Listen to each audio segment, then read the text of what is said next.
All right, welcome to another Explainer. Today, we're stepping right into the arena for the ultimate animated showdown, Mike versus Gark. We're talking sheer immovable bulk against just relentless predatory aggression. On the left side, we've got Mike, that absolute unit of a bear from the Big Trip, and facing him down, the ferocious Gark from Sheep and Wolves, Pig Deal. So buckle up, because we're going to break down literally every single pixel of visual evidence here to figure out exactly how this heavyweight clash goes down.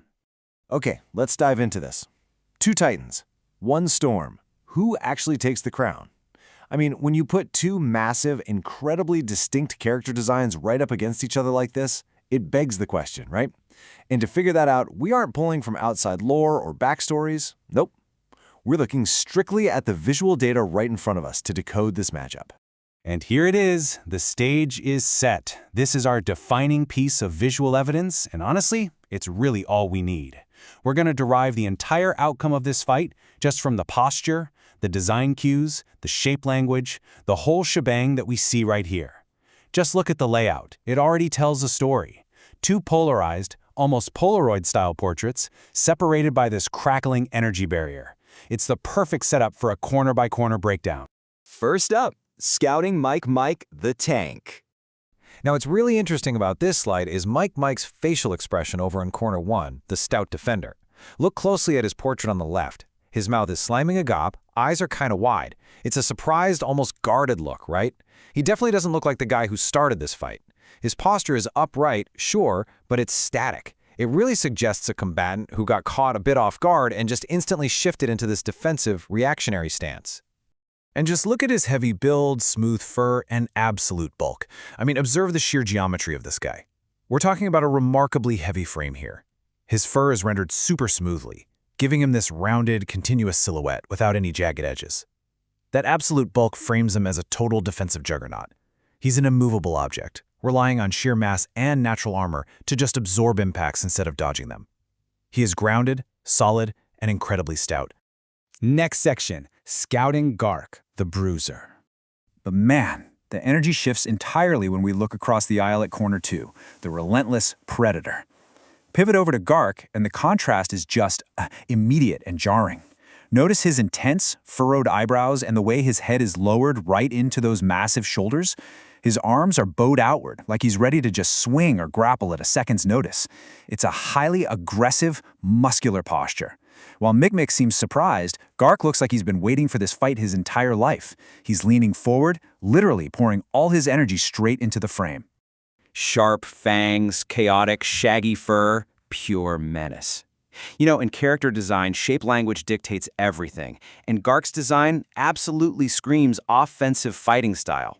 See that chaotic, shaggy fur on his arms and head? It creates these jagged, totally unpredictable silhouettes.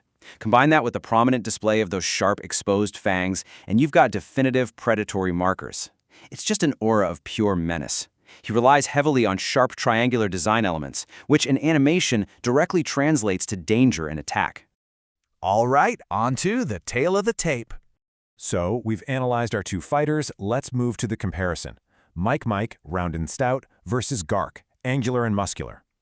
We're looking at a masterclass in contrasting visual geometries here. Mike is fundamentally round and stout, right? Which visually implies absorption, defense, and high stamina. On the flip side, Gark is angular and muscular, implying explosive energy, piercing attacks, and high volatility. It is literally the classic matchup, the immovable object versus the unstoppable force. And this brilliantly illustrates exactly how mismatched their philosophies are. If we look at the visual metrics, expression-wise, Mike is surprised and guarded, while Gark is aggressive and intense. Build-wise, Mike is your defensive heavyweight, and Gark is an offensive muscular build. Even down to the fur texture, we've got Mike's smooth, insulating fur versus Gark's shaggy, wild look. Every single visual metric here points toward two vastly different approaches to combat. One combatant wants to outlast, the other wants to destroy. Moving on, atmosphere of the arena. Because, a fight doesn't happen in a vacuum. Check out the lightning and the heavy VS orb tying these two portraits together.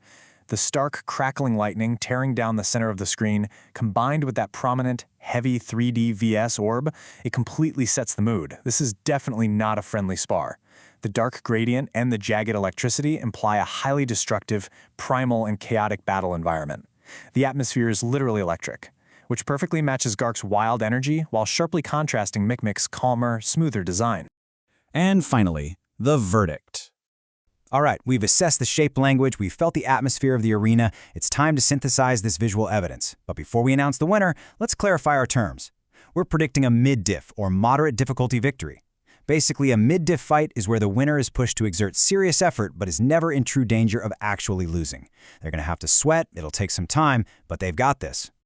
So, the crucial point is, Gark takes the victory. Mid-diff. Why? Well, visually, Gark's predatory stance dictates that he's going to seize the initiative while Mike is still reacting to his surprise.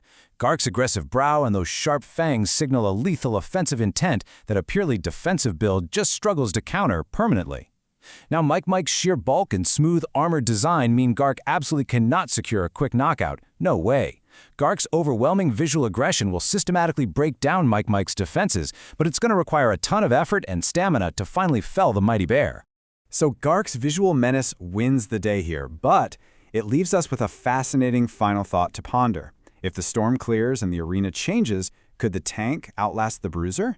I mean, we saw how the electric, stormy atmosphere matched Gark's chaotic energy perfectly. But what if the environment changes to something calmer? Something that favors pure stamina over explosive aggression? It completely changes how we look at character design in new settings. Anyway, thank you so much for joining me for this explainer, and keep your eyes open out there. Visuals always tell a deeper story.